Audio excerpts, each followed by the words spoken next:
അത് ഞാൻ മനാഫ്, അർജുൻ്റെ ലോറിൻ്റെ ഉടമ മനാഫ്. പിന്നെ അർജുൻ്റെ പേരിൽ അർജുന്റെ ഫാമിലി മനാഫുമായിട്ടുള്ള വിഷയം. അപ്പൊ ഈ ഒരു വിഷയത്തിനകത്ത് കഴിഞ്ഞ ദിവസം നമ്മുടെ അർജുന്റെ ഫാമിലി മനാഫിനെതിരെ ഒരു പ്രസ് മീറ്റും കാര്യങ്ങളൊക്കെ വിളിച്ചു കൂട്ടിയിട്ട് അതിനകത്ത് പല രീതിക്കുള്ള ഗുരുതരമായിട്ടുള്ള ആരോപണങ്ങളും മനാഫിനെതിരെ പറഞ്ഞിട്ടുണ്ടായി. പക്ഷെ അത് കഴിഞ്ഞിട്ട് മനാഫ് ഒരു പ്രസ് മീറ്റ് വിളിച്ചിട്ട് കുറച്ച് കാര്യങ്ങൾ പറഞ്ഞിട്ടുണ്ടായി. അത് കേട്ടപ്പോഴത്തേക്ക് എനിക്ക് ഈ ഒരു വിഷയത്തിനകത്ത് കുറേയും കൂടെ ക്ലാരിഫിക്കേഷൻ കിട്ടിയ പോലെ തോന്നി. അപ്പൊ മെയിനായിട്ട് പിന്നെ ഈ മനാഫ് ഈ പൈസ മേടിച്ചു എന്നൊക്കെ പറഞ്ഞിട്ടുള്ള ഓരോ ആരോപണങ്ങളൊക്കെ ഈ അർജുന്റെ ഫാമിലി പറഞ്ഞിട്ടുണ്ടായി. അപ്പൊ അതിനൊക്കെ ഒരു ക്ലാരിഫിക്കേഷൻ ആയിട്ടൊരു ഓഡിയോയും കാര്യങ്ങളൊക്കെ വന്നിട്ടുണ്ട്, ഈ മനാഫിന്റെ ഒരു ഓഡിയോ. അപ്പൊ നമുക്ക് ആദ്യം തന്നെ സുനിത ദേവദാസിന്റെ ചാനലിനകത്ത് ഈ മനാഫിനെ പറ്റിയല്ല, മെയിനായിട്ട് അർജുന്റെ ഫാമിലിനകത്ത് കിടക്കുന്ന ഈ അർജുന്റെ ഫാമിലിനകത്ത് അളിയനെ പറ്റിയിട്ട് കുറച്ച് കാര്യങ്ങൾ പറയുന്നത്. നമുക്ക് അത് ആദ്യം ഒന്ന് കേട്ടിട്ട് ഇതിനകത്തേക്ക് കിടക്കാം.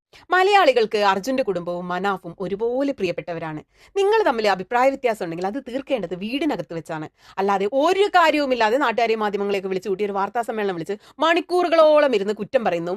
മനാഫിനെ ശരിക്കും പറഞ്ഞ അളിയൻ അങ്ങനെ കുറ്റം പറയുന്നത് കാണാൻ ഞങ്ങളൊന്നും ആഗ്രഹിക്കുന്നേയില്ല. ഈ 2.5 മാസത്തോളം നിങ്ങൾക്കൊപ്പം ഒരേ മനസ്സോടെ ചേർന്ന് നിന്നവരാണ് മലയാളികൾ. അത് അർജുനനെ കണ്ടുകിട്ടാൻ വേണ്ടിയായിരുന്നു. കിട്ടി. അത് കഴിഞ്ഞപ്പോൾ നിങ്ങൾ തമ്മിലുള്ള ഈഗോ തീർക്കുന്നത് കാണാനും നിങ്ങളുടെ പട്ടിഷോ കാണാനൊന്നും ഞങ്ങൾക്ക് താല്പര്യമില്ല അളിയ. അളിയൻ ഇന്നലെ വാർത്താ സമ്മേളനം വിളിച്ച് മനാഫിനെതിരെ പറഞ്ഞത് യൂട്യൂബ് തുടങ്ങി, പണം പിരിച്ചു, ട്രാൻസ്പോർട്ട് കമ്പനിക്ക് അർജുനന്റെ പേര് നൽകി, മാധ്യമങ്ങൾക്ക് അഭിമുഖങ്ങൾ നൽകുന്നു, കുട്ടിയെ ഏറ്റെടുത്തു എന്നൊക്കെയാണല്ലോ. മനാഫിനെതിരെ മാത്രമല്ല, ആ വെള്ളത്തിൽ മുങ്ങി താണോണ്ടിരുന്ന ഈശ്വർ മാൽപ്പയ്ക്കെതിരെയും അളിയന് പരാതിയുണ്ട്. അളിയ, ഇച്ചിരി വകതിരിവ് വേണ്ടേ? എന്തൊക്കെ മൈക്ക് കെട്ടി പറയാം, എന്തൊക്കെ വീടിനകത്ത് പറയാം എന്നൊക്കെ ഇച്ചിരി വകതിരിവ് ഒരു എല്ലാ അളിയന്മാർക്കും വേണ്ടതല്ലേ, മിനിമം വകതിരിവ്. ഓക്കെ, അപ്പൊ സുനിതാ ദേവദാസ് ഇവിടെ അടിച്ച്, അതായത് മെയിൻ ആയിട്ട് ഈ അളിയനെയാണ് ഇതെല്ലാം പറയുന്നത്. അതായത് എല്ലാ കുറ്റം അളിയന്റെ പേരിൽ അങ്ങനത്തെ രീതിക്ക് പറയുന്ന പോലെ എനിക്ക് തോന്നി. അത് ഒരിക്കലും ഞാൻ അംഗീകരിച്ചു കൊടുക്കുന്ന കാര്യമല്ല. അതായത് എല്ലാ കുറ്റം അളിയന്റെ പേരിലാന്ന് ഞാൻ പറയൂല. ഇപ്പൊ ഈ മനാഫ് വന്നിട്ട് വാർത്തേനകത്ത് പറഞ്ഞൊരു കാര്യമൊക്കെ ഉണ്ടല്ലോ, അതായത് 70,000 രൂപ മേടിച്ചിട്ട് എല്ലാം വീട്ടുകാരാണ് എടുക്കുന്നത്. മനാഫ് അതായത് ഈ അർജുൻ മാസാവസാനം ആകുമ്പോഴത്തേക്കും പട്ടിണിയാണ് എന്നുള്ള രീതിക്കുള്ള ഒരു കാര്യം പുള്ളിക്കാരൻ പറഞ്ഞതിനോട് ആ ഒരു സ്റ്റേറ്റ്മെന്റ് ഒരിക്കലും ശരിയായിട്ടുള്ളതായിട്ട് എനിക്ക് തോന്നിയില്ല. പക്ഷെ അതിനൊക്കെ ഒരു ക്ലാരിഫിക്കേഷൻ ആയിട്ട് മനാഫിന്റെ ഒരു പ്രസ് മീറ്റിനകത്ത് മനാഫ് പറഞ്ഞിട്ടുണ്ട്. അപ്പൊ നമുക്കിനി മനാഫിന്റെ പ്രസ് മീറ്റിനകത്തേക്ക് കടക്കാം. ഈ വാഹനത്തിന്റെ RC എൻ്റെ പേരിലാണ് ഉള്ളത്.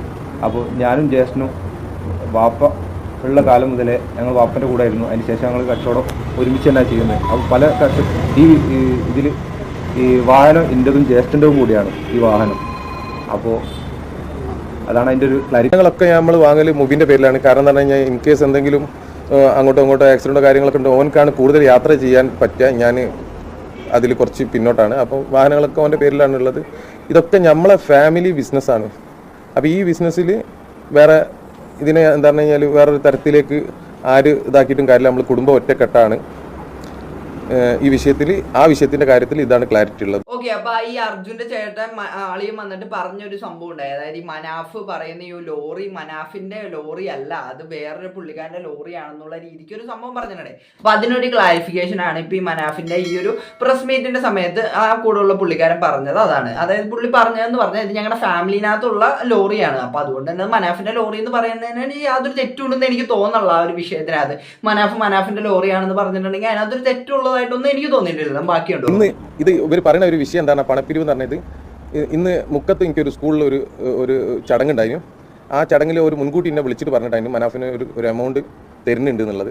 ഞാൻ ആ എമൗണ്ട് എനിക്ക് തരുന്നതെന്ന് പറഞ്ഞപ്പോൾ ഞാൻ പറഞ്ഞു ദയവ് ചെയ്തിട്ട് ഞാൻ അങ്ങനെ ഒരു പൈസ വാങ്ങൂല എന്ന് പറഞ്ഞു. എല്ലാം ഇവിടെ നമ്മൾ മാനേജ്മെൻറ്റ് തീരുമാനിച്ചായിരുന്നു. അങ്ങനെ വാങ്ങുകയാണെങ്കിൽ അത് ഞാൻ അർജുൻ്റെ മോൻക്കും വേണ്ടിയിട്ട് കൊടുക്കാൻ ആഗ്രഹിക്കുന്നുണ്ട്. അപ്പോൾ അതാണ് ഞാൻ ആഗ്രഹിക്കുന്നത്. അപ്പോൾ മാനേജ്മെൻറ്റിൻ്റെ ഭാഗത്ത് നിന്ന് അത് നിങ്ങളെ ഇഷ്ടമായിട്ട് എന്ത് വേണമെങ്കിലും ചെയ്യാൻ നിങ്ങൾക്ക് എന്നുള്ളതാണ് അവർ പറഞ്ഞത്. അപ്പോൾ അയാന് ഒരു അക്കൗണ്ട് നമ്പർ ഉണ്ടോ എന്നുള്ളതാണ് ഇപ്പോൾ ഞാൻ ചോദിച്ച തെറ്റ്. അപ്പോൾ എന്തിനെന്ന് ചോദിച്ചപ്പോൾ എനിക്കിങ്ങനെ ഞാൻ 1-2 ഒഴിവാക്കാൻ പറ്റാത്ത ഒരു ചില സംഘടനകൾ വിളിക്കുമ്പോൾ എനിക്ക് പോകാതെക്കാൻ കഴിയില്ല. ഞാൻ സമൂഹത്തിൽ ജീവിക്കുന്നതാണ്. ഞാൻ ഈ ഇതിലൂടെ തന്നെ സമൂഹത്തിന് നല്ലൊരു മെസ്സേജ് കൊടുക്കാൻ ആഗ്രഹിക്കുന്ന ആളുമാണ്. അപ്പം തന്നെ എവിടെയും പോയി എനിക്ക് എന്തെങ്കിലും കിട്ടുകയാണ്, ആരെങ്കിലും തരികയാണെങ്കിൽ അത് അയാൻ്റെ പേരിൽ ഇടണമെന്നാണ് ഞാൻ ആഗ്രഹിക്കുന്നത്. അത് ആഗ്രഹിച്ച് പോയത്. അപ്പോൾ അത് വലിയ തെറ്റായി പോയെങ്കിൽ ക്ഷമിക്കുക. ഞാൻ ഇന്ന് മുക്കത്ത് പരിപാടിക്ക് പോയിന് ആ പണം വാങ്ങിയിട്ടില്ല. ഓക്കെ, അപ്പൊ പുള്ളി പറഞ്ഞ ഈ ഒരു കാര്യത്തിന് എനിക്ക് പുള്ളിയുടെ ഭാഗത്തൊരു തെറ്റുണ്ടെന്ന് തോന്നണില്ല. ഇപ്പൊ അവർ മുക്കത്തൊരു പരിപാടി നടത്തിയപ്പോഴത്തേക്ക് ആ പരിപാടിനകത്തൊരു ക്യാഷ് പ്രൈസ് പോലെ ഇപ്പൊ ഈ പുള്ളിക്ക് കൊടുക്കാം അല്ലെങ്കിൽ ഒരു പൈസ കൊടുക്കാം എന്ന് പറഞ്ഞപ്പോഴത്തേക്കും പുള്ളി അത് അയാന്റെ നമ്പറിനകത്തേക്ക് ഇട്ട് കൊടുത്തു. അതായത് അർജുന മോന്റെ നമ്പറിനകത്തേക്ക് മോന്റെ പേരിലേക്ക് ഇട്ടോ എന്നുള്ള രീതിക്ക് മോന്റെ ബാങ്ക് അക്കൗണ്ടിന്റെ കാര്യങ്ങളൊക്കെ ചോദിക്കാൻ വേണ്ടി അത് ചോദിച്ചതിനകത്തൊന്നും എനിക്കൊരു തെറ്റുണ്ടെന്ന് തോന്നല്ല. പക്ഷെ അവർക്കത് ആ ഒരു പൈസ വേണ്ട എന്ന് അവർ പറഞ്ഞിട്ടുണ്ടെങ്കിൽ അത് അവിടെ തീർന്ന ആ ഒരു വിഷയം. അല്ലാണ്ട് അതിനകത്ത് ഇപ്പം മനാഫിനെ കുറ്റപ്പെടുത്താനോ അല്ലെങ്കിൽ വീട്ടുകാരെ കുറ്റപ്പെടുത്താനോ അതൊന്നുമില്ല. കാര്യം ആ ഒരു വിഷയം അവിടെ തീർന്ന്. അപ്പൊ പിന്നെ മെയിനായിട്ട് വന്നിട്ടുള്ള ഒരു കാര്യമാണ് ഈ അർജുന്റെ പേരിനകത്ത് മനാഫ് പല സ്ഥലത്തുനിന്നും പൈസ പിരിച്ചിട്ടുണ്ട് എന്നൊക്കെ ഉള്ള രീതിക്കുള്ള ഒരു അലിഗേഷൻ ഈ അളിയൻ വന്നിട്ട് പ്രസ് മീറ്റിനകത്ത് പറഞ്ഞിട്ടുണ്ടായി. അപ്പൊ ആ ഒരു അലിഗേഷനും പൊളിച്ചെടുക്കുന്ന രീതിക്കുള്ള ഒരു ഓഡിയോ മനാഫിന്റെ ഇപ്പൊ വന്നിട്ടുണ്ട്. നമുക്കത് കേട്ടു. അത് ഞാൻ മനാഫ്, അർജുൻ്റെ ലോറിൻ്റെ ഉടമ മനാഫ്. പിന്നെ അർജുൻ്റെ പേരിൽ ചില ലോറി ഗ്രൂപ്പുകളിൽ ഇങ്ങനെ പൈസ പിരിവ് അടക്കുന്നുണ്ടെന്ന് കണ്ട്, അത് ദയവ് ചെയ്തിട്ട് അങ്ങനത്തെ ഒരു കാര്യങ്ങളും ഇപ്പം അത്യാവശ്യമില്ല, ആവശ്യമില്ലാത്ത കാര്യമാണ്. ദയവ് ചെയ്തിട്ട് ആരും ആ അക്കൗണ്ടിലേക്ക് പൈസ ഇടരുത്. ഇതെല്ലാ ഗ്രൂപ്പിലേക്കും ഷെയർ ചെയ്യണം. അപ്പൊ കേട്ടല്ല, ഈ ഓഡിയോനകത്ത് ക്ലിയർ ആയിട്ട് മനാഫ് പറയുന്നത് എന്ന് പറഞ്ഞാൽ ഇതേപോലെ പിരിവ് നടക്കുന്നുണ്ടെന്ന് പുള്ളിക്കാരൻ അറിഞ്ഞു. അപ്പൊ അങ്ങനെ ഒരു സംഭവം വേണ്ട എന്നുള്ള രീതിക്കാണ് മനാഫ് പറയുന്നത്. അല്ലാണ്ട് എല്ലാരും എന്റെ ഇതിനകത്തേക്ക് പൈസ ഇടൂ അങ്ങനെയല്ല മനാഫ് പറയുന്നത്. അപ്പൊ ഈ ഒരു ഓഡിയോ ആയിരിക്കും മിക്കവാറും ഒരു മിസ്ലീഡ് ആയിട്ട് പോയേക്കുന്നത്. കാരണം ഈ ഒരു ഓഡിയോ കേട്ടിട്ട് ആരെങ്കിലും ഇപ്പൊ മനാഫിന്റെ കുടുംബത്തിനോട് പറഞ്ഞിട്ടുണ്ടാവും, മനാഫ് ഇതേപോലത്തെ അല്ല മനാഫിന്റെ അല്ല അർജുന്റെ കുടുംബത്തിനോട് പറഞ്ഞിട്ടുണ്ടാവും, മനാഫ് ഇതേപോലെ ഓഡിയോ ഒക്കെ ഇടുന്നുണ്ട് പൈസ പിരിവിന്റെ ഭാഗമായിട്ട് എന്നൊക്കെ ഉള്ള രീതിക്ക് പറഞ്ഞു കൊടുത്തതിന്റെ ഒരു അടിസ്ഥാനത്തിലായിരിക്കാം ചിലപ്പോൾ പ്രസ് മീറ്റിനകത്ത് വന്ന് അർജുന്റെ ഫാമിലി പറഞ്ഞത് മനാഫ് ഇങ്ങനെ പിരിവ് നടത്തുന്നുണ്ടെന്നൊക്കെ പറഞ്ഞത്. അപ്പൊ ഇങ്ങനെ പറഞ്ഞിട്ടുണ്ടെങ്കിൽ അത് ഉറപ്പായിട്ടും ആ ഒരു കുടുംബത്തിന് അതായത് ആ ഒരു പറഞ്ഞ ആ പുള്ളിക്കാരന്റെ ഒരു തെറ്റായിട്ടാണ് എനിക്ക് തോന്നിയത്. അതായത് ഈ അളിയന്റെ തെറ്റായിട്ടാണ്. പുള്ളി ഒരു ക്ലാരിഫിക്കേഷനും ആ ഒരു വിഷയത്തിനകത്ത് ഇല്ലാണ്ട് പുള്ളി കയറി പ്രസ് മീറ്റിനകത്ത് പറഞ്ഞു മനാഫ് ഇങ്ങനെ ഒരു പൈസ പിരിക്കുന്നുണ്ട്. അത് തെറ്റായിട്ടുള്ള കാര്യമായിട്ടാണ് എനിക്ക് തോന്നിയത്. കാര്യം നമുക്ക് ഒരു അറിവില്ലാത്തൊരു കാര്യം നമ്മൾ ഒരിക്കലും ഒരു പ്രസ് മീറ്റിനകത്ത് വന്നിട്ട് പബ്ലിക്കിനോട് നമ്മൾ പറയാൻ പാടില്ല. അപ്പൊ ആ ഒരു കാര്യം ഇവരുടെ വീട്ടുകാരുടെ ഭാഗത്തുനിന്ന് വന്നൊരു തെറ്റായിട്ടാണ് എനിക്ക് തോന്നിയത്. പിന്നെ ഈ ഒരു ഓഡിയോനകത്ത് ഇപ്പൊ ഈ ഓഡിയോ കേൾക്കുമ്പോൾ തന്നെ നമുക്ക് മനസ്സിലാവും അർജുന്റെ പേരിൽ വേറെ പിരിവ് നടക്കുന്നുണ്ട്, എവിടേക്കോ ആരൊക്കെയോ പിരിക്കുന്നുണ്ട് ഈ അർജുന്റെ പേരിൽ. അപ്പൊ ആ ഒരു സംഭവം കൂടെ കറങ്ങി തിരിഞ്ഞ് മനാഫിന്റെ തലയിൽ വന്നതായിരിക്കാം. എല്ലാവരും കൂടെ പറഞ്ഞ് അത് ലാസ്റ്റ് മനാഫിന്റെ തലയിലേക്ക് എത്തിയതായിരിക്കാം. അങ്ങനെ ആയിരിക്കാം. പിന്നെ ഇവര് തമ്മിലുള്ള മെയിനായിട്ട് ഒരു മിസ്കമ്മ്യൂണിക്കേഷൻ ആണ് ഇതിനിടയിൽ വന്നിട്ടുള്ളത്. ഇവര് തമ്മിൽ ഒന്നിരുന്ന് സംസാരിച്ച് കഴിഞ്ഞാൽ തീരാവുന്ന പ്രശ്നമുള്ളൂ ഇതൊക്കെ. അപ്പൊ നമുക്ക് ബാക്കി പ്രസ് മീറ്റ് കണ്ടു. ഭാവിയിൽ ഇപ്പം കിട്ടുന്ന എന്തെങ്കിലും അല്ലേ ഉള്ളൂ എന്ന് വിചാരിച്ചിട്ടാട്ടോ ഞാൻ ചെയ്തു പോയത്. അവൻ എന്തെങ്കിലും കിട്ടുകയാണെങ്കിൽ ഇപ്പോഴല്ലേ കിട്ടുള്ളൂ. ഇതിനൊരു ഒരു എക്സ്പയറി ടൈം ഉണ്ടല്ലോ, പിന്നെ ആരും വേറെ വിഷയങ്ങളിലേക്ക് പോകുമല്ലോ. ഞാൻ അത്ര ഉദ്ദേശിച്ചുള്ളൂ അവൻ്റെ ഭാവിയിൽ അവർക്ക് എന്തെങ്കിലും ഒരു കാര്യത്തിന് അത് ഉപയോഗപ്പെടുന്നു വിചാരിച്ച് ചെയ്തു പോയതാണ്.